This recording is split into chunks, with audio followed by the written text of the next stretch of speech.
The flashback is over, and instantly, Luffy vs. Emu has begun, with our GOAT knocking Emu's teeth out, but not before Emu could give us another critical info about the Void Century War against Joy Boy 800 years ago. However, Oda cooked way too hard this chapter because Balls Deep prediction was right. Everything I said about Brook and Shuri last chapter has come true, but not before Brook's brain is completely shattered. Like the shock of watching Ruven being killed by his beloved Shuri has stun-locked him. Brook can't believe it. He rushes to his big bro, begging for a medic to be called as the memories he had of their first meeting floods his mind. Instead of a medic though, the one who's there is actually the devil himself, Emu-sama, which highlights how important Esperia truly is. The Great One, even inside of a Gorosei, doesn't just pop in anywhere. This mission to take Shuri is one of the utmost important to him. Shuri, while possessed by the effects of Domi Reversi, starts to make Brook's already hopeless situation even more tragic, as she calls Ruven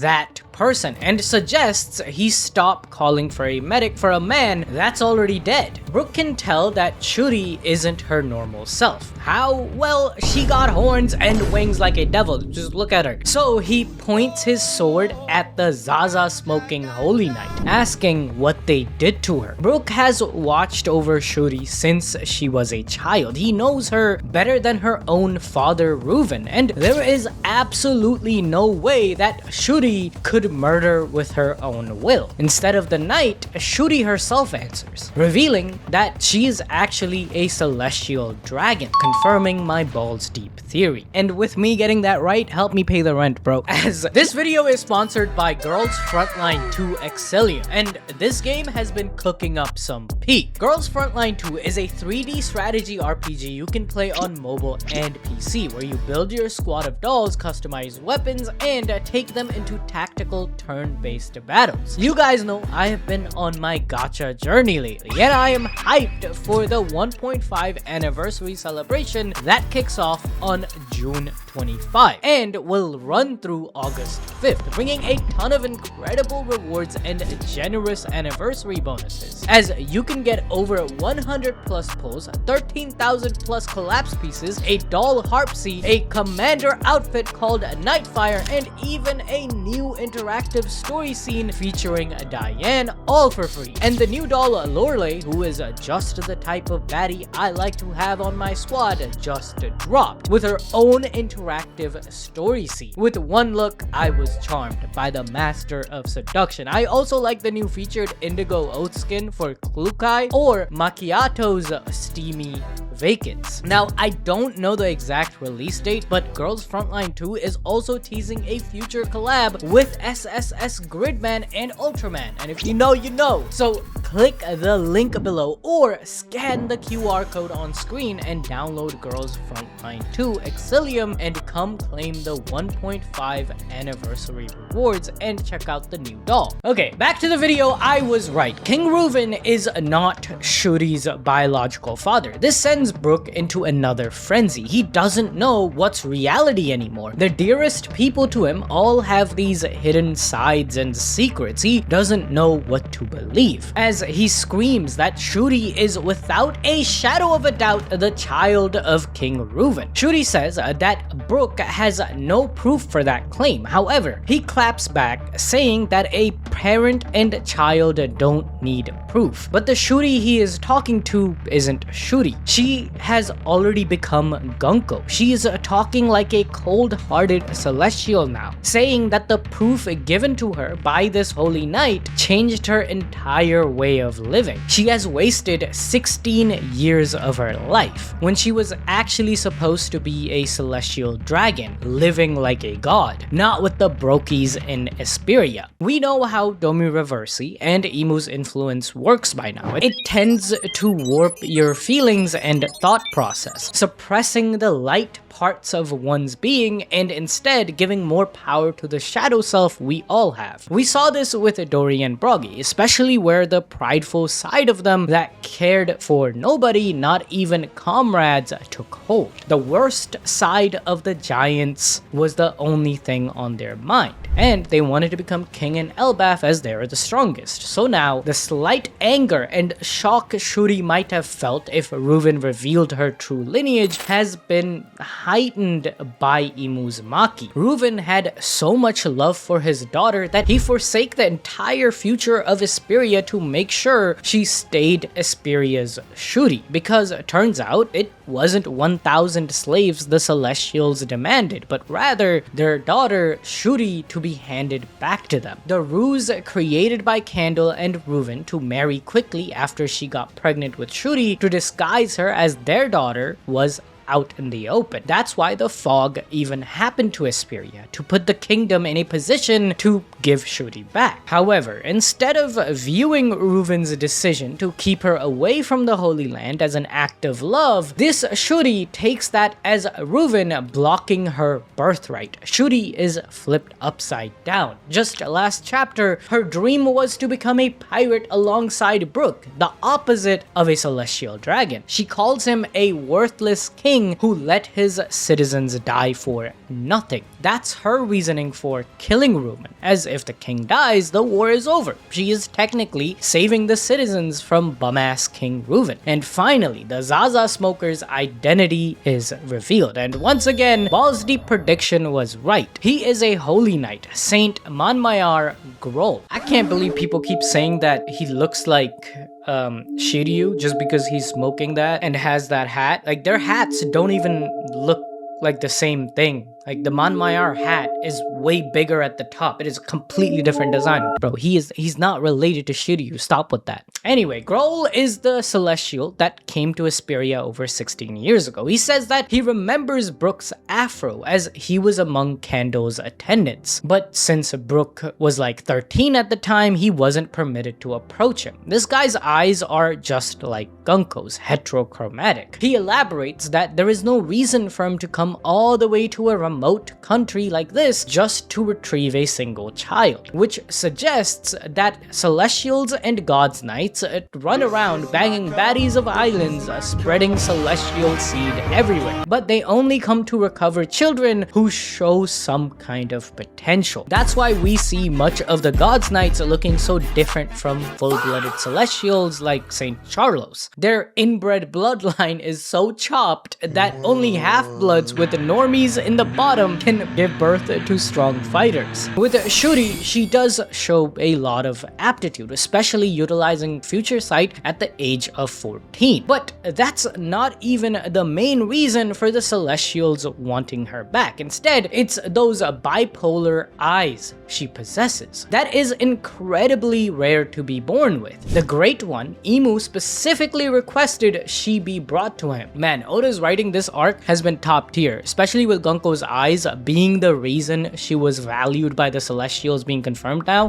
This is a direct foil to Loki, whose eyes and birth is the reason for him being shunned by his own mother. He too was forced to kill his father, but Shuri and his situation are inversed there as well. Furthermore, while Loki has to tape his eyes, Gunko tapes her mouth, which is a symbol of her Esperian past. Since Shuri loved to sing with Brooke, so by covering her mouth, she's suppressing her old identity and her true inner self. And then Saint Grol reveals that although he has those eyes, he never awakened them. Before he can say more though, Imu tells him to shut the hell up. Unluckily for Imu, I had my Balls Deep prediction activated. And Oda just revealed not only what Gungko's eyes mean, but also maybe Mihawk's past. What if these heterochromatic eyes appear when a part of the devil's power is transferred through lineage factors? When Manmayar Grol R-worded Candle, he was already a holy knight, having a covenant mark etched on him. When Gungko was born, she bared the mark of the beast. While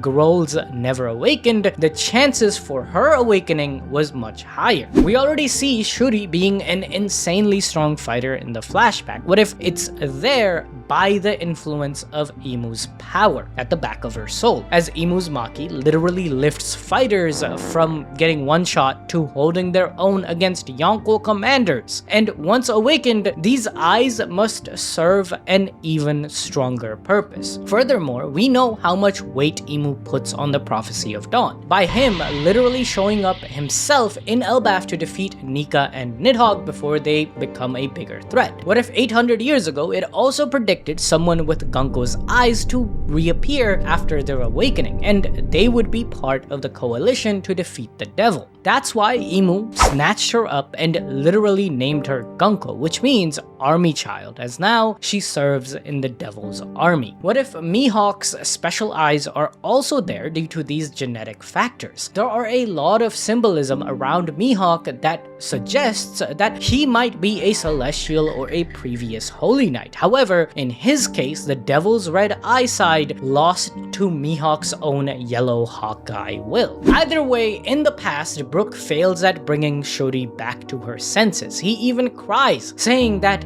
this must all be a dream, because he has literally changed Shuri's diapers. He should know everything about her. This person in front of him cannot be Princess Shuri. However, the devil-influenced personality of the princess views these words as patronizing, instead chastising Brook for seeming so pathetic and weak. She wishes to be protected by the stronger people. If killing Brook means she can go to the Holy Land, then she is okay with that, because she doesn't need him anymore. This is such a ruthless way of viewing relationships and bonds, only looking at people as tools or objects, throwing them away once you don't need them. Even her own biological father talks like this towards Shuri. As Brook drops his sword, he remembers how angelic Shuri used to be, but now she looks like a demon. Shuri, without a moment of hesitation, stabs Brook's head with her Gavote Bond en Avant. This was so devastating to read, man. Like, this entire flashback, within a few chapters,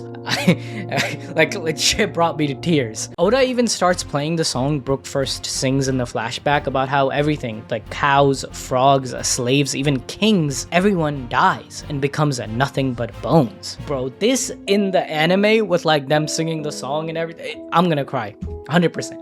With Brook down on the floor, Shuri and Saint Manmayar both leave Esperia, which won't be around for long, as without holy protection or a proper military, pirates and criminals will ravage this island. Fortunately, Brook survives. Now, how can you live through a sword that went through your head? Well, because of the afro, maybe Shuri misaimed her sword and only grazed him. But considering how busted of a fighter she is, especially with those eyes, I think the more likely explanation is that while Gungko swung the sword, Princess Shuri's will made sure to miss the major blood vessels and the brainstem as it passed through. Or it's the tunnel effect. What is the tunnel effect, you ask? Go read Sakamoto Days, bro.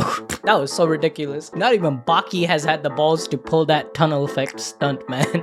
Okay, when Brook wakes up, he seems to have lost much of his memories, or at least has turned his trauma into a tragic dream rather than confronting it head on and move past it. Every time he is reminded of those memories, he starts crashing out, and the shock, I guess, makes him misremember. In the present, Brook, recounting these horrible memories to his nakama, falls to the ground from the sheer weight of the burden he has carried. Back then, in a West Blue country, Brook didn't even know what devil fruits were. Because remember, guys, devil fruits only start becoming more prominent in the Grand Line. Even in East Blue, every every time someone saw Luffy as a rubber boy, they would freak out. Because of this fact, Brook assumed that what he saw with Princess Shuri and Ruven could not have been real. Of course, Ruven died, but not the way he did. That was the headcanon Brook created to cope with the loss of not just his dear big bro, but also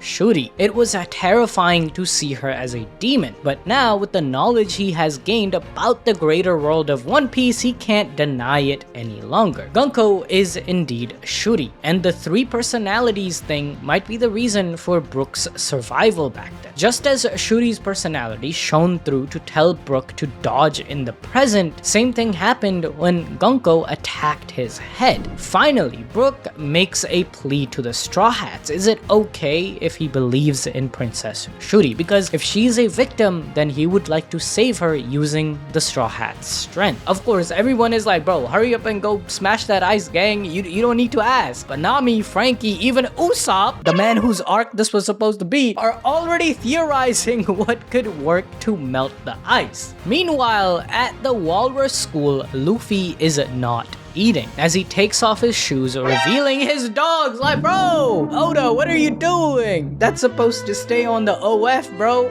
Since Emu is an enemy of Elbaf, he is Luffy's enemy too. It's that simple. Right now, Luffy is overflowing with too much power. He is about to show us his strongest form, even more busted than his fight against Kaido, as Luffy feels like he couldn't lose to anybody right now. Could it be that Emu's haki has literally activated some kind of like hidden genetic parts to Luffy's fruit? That's one of the reasons he feels so unstoppable. Next to the Atom Tree branch, Loki and Emu have taken a pause in their fight. Loki calls Emu and the world government cowards for targeting kids, but Emu is like, bro, you don't know why we are targeting kids? Like, didn't you read the files? You see, 800 years ago, the giant race suffered defeat for the sake of saving children. This used the same tactic against the giants in the Void Century. Emu could never win a fair fight. Emu's racist ass assumes that same will happen now in Elbaf, because a race's nature doesn't just change in a few hundred years. As long as they capture the children, the giants will give up to save them. History repeats itself. They are already Emu's slaves. This reveals a massive deal of things. What if during the war against Joy Boy and the Ancient Kingdom, it wasn't just Zunisha who ended up betraying Joy Boy, but also the giants were forced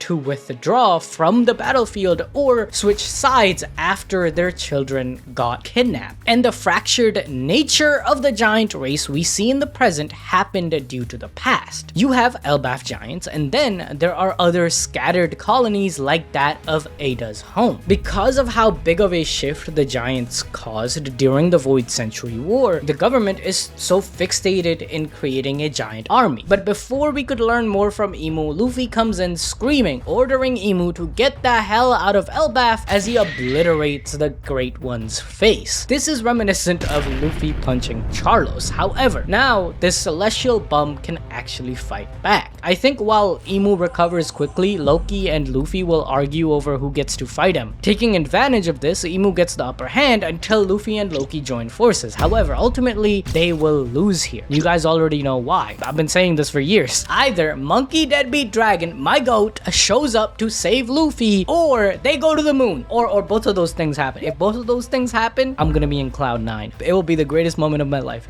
And if you guys want to learn more about this crackpot theory, watch the video on screen right now about Luffy going to the moon.